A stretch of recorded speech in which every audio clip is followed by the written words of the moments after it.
नमस्कार। ये छोटी सी कहानी जो हमें अच्छी सोच देती है।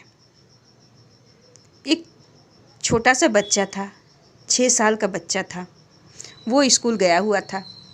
उसकी माँ घर पे थी और अचानक बहुत ज़ोर बिजली कड़कने लगी और बिजली कड़क कड़क के हल्की बारिश होने लगी। अब उसकी मम्मी घर पे थी। अब उसकी मम्मी जो थी परेशान हो रही थी अपने बच्चों के लिए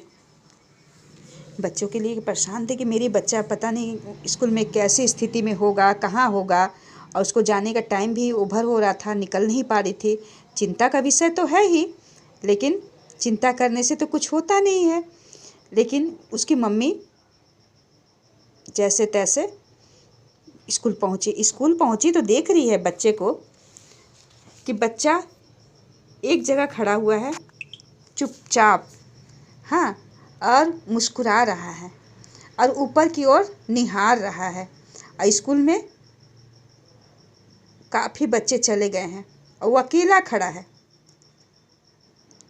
तो उस बच्चे को देख के दौड़ के गले से माँ लगा लेती है कि कोई भी माँ लगा लेगी कि मेरा बच्चा पता नहीं कैसा होगा, क्या हो गया। तो गले से लगा लेती है और गले से लगाकर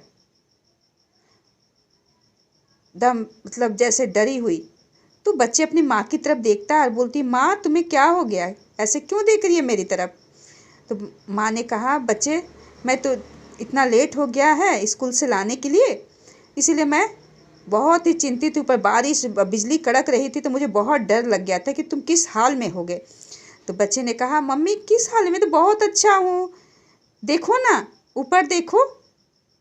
तो क्या है, मम्मी ने ऊपर देखा, क्या है, देख रही हैं ऊपर वाला परमात्मा जो है हमारा फ़ोटो निकाल रहा है, इसीलिए मैं कब से पोज दिए जा रहा हूँ। बच्चे ने कहा, मैं पोज दे रहा हूँ, एक से एक पोज मैंने दिया है मम्मी। तो बच्चे ने माँ ने कहा, ये क्या बोल रहे हो। हाँ मम्मी, जैसे फ़ोटो घर में हम लोग खींचते हैं ना मोबाइल से तो लाइटें निकलती हैं, वैसे भगवान जी का मोबाइल तो बड़ा होगा ना, तो लाइट बहुत ज़्यादा हो रहा है, इसीलिए देख रही है मैं फ़ोटो खिंचा रहा हूँ। अब उसकी मम्मी उसके ऊपर देख रही, कैसा बोल रहा है कि इसको फ़ोटो, बिजली से कितनी डर लगती है इंसान को, इसको देखो। तो ये कहानी हमें ये सिखाता है कि स्थिति एक होती है और इंसान अलग अलग उसकी सोचने समझने की स्थिति होती है। अब एक जैसे छोटा बच्चा है, उसकी स्थिति कितनी अच्छी है, उसे लग रहा है कि भगवान मेरे फ़ोटो खींच रहे हैं, तो वो चिंता मुक्त है, उसे चिंता नहीं है। और जब चिंता नहीं है तो शरीर में कोई टेंशन नहीं है, तनाव नहीं है, उसके शरीर में तनाव नहीं है। वहीं माँ को देखिए, माँ बड़ी है, चिंता करना सभी लोग कहेंगे जायज़ है भाई, लेकिन वो घर से कर ही क्या सकती थी, आई ना, आकर अपने बच्चे को संभालने कोशिश करी, लेकिन चिंता साथ में चिंता भी लेकर आई, लेकिन वो बच्चे ने चिंता नहीं लिया अपनी माँ से, उल्टा उसको अपनी माँ को खुशी दे दिया। क्या दिया, खुशी दिया। तो ये कहानी हमें दर्शाती है कि स्थिति हमारे घर में भी कभी कभी क्या होती है, हम सबके घरों में आपने देखा होगा कि समस्याएं एक होती है और हर इंसान के सोचने का ढंग डिफरेंट रहता है।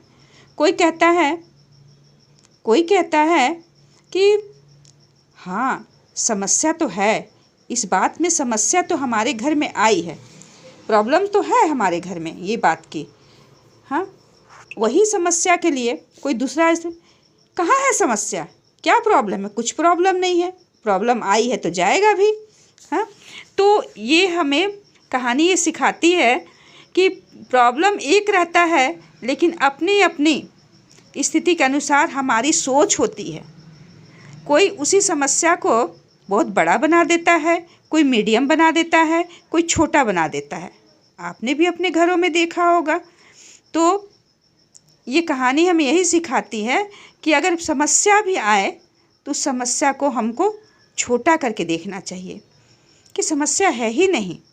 जब हम अपने आप को समझा के छोटा देखेंगे तो सामने वाला जो घर के सदस्य हैं उनको भी छोटा हो जाएगा। जब छोटा हो जाएगा तो वो समस्या से हम लड़ सकते हैं। अगर वो समस्या हम अगर मन में ही बैठा लेंगे कि बड़ा है, तो जब बड़ा है तो हम तो लड़ नहीं पाएंगे उस समस्या से। तब तो समस्या से हम लड़ नहीं पाएंगे और सोच से ही गिर जाएंगे हम। तो ये कहानी हमें वही सिखा रही है कि हमें समस्या को छोटा करके देखना है। हाँ, समस्या तो बड़ी लगती है, लेकिन अपनी अपनी सोच है। तो हमें अगर हम मन की स्थिति अच्छी रखेंगे तो हमारी समस्या कम होने लगती है। जैसे आप देख रहे होंगे कोई मजदूर अपने सर पे जब बोझ लेके जाता है तो कैसे चेहरे पे मुस्कान होती है। क्योंकि वो उसकी स्थिति देखिए, कैसे चेहरे पे मुस्कान, कभी कभी गोद में बच्चा भी होता है लेकिन चेहरे पे मुस्कान है। वो क्या होता है, उसको तनाव में नहीं आने देता है और शरीर स्वस्थ रहता है। लेकिन एक बड़े घर की कोई इंसान जाता है, गाड़ी में बैठा हुआ है, सामान का कोई बोझ नहीं है, लेकिन चेहरे पर क्या होता है, कोई हंसी नहीं, कोई खुशी नहीं। गाड़ी ढो रहा है सामान को, कोई और ढो रहा है, लेकिन चेहरे पर आप सब भी देखते होंगे, जब हमारे चेहरे पे मुस्कान रहती है ना, और हम समस्या को किसी को दिखाने की कोशिश नहीं करते हैं। क्या ज़रूरत है किसी को दिखाने के लिए समस्या, क्योंकि एक परमात्मा को जो दिखाएंगे, जो बैठा हुआ है हल करने के लिए, तो करना तो उसी को है ना। तो प्रॉब्लम कोई बाहर का नहीं, अपना ही सदस्य का, और वो है अपना परमात्मा। नमस्कार, आप सब खुश रहें, अपने सेहत का ध्यान रखें।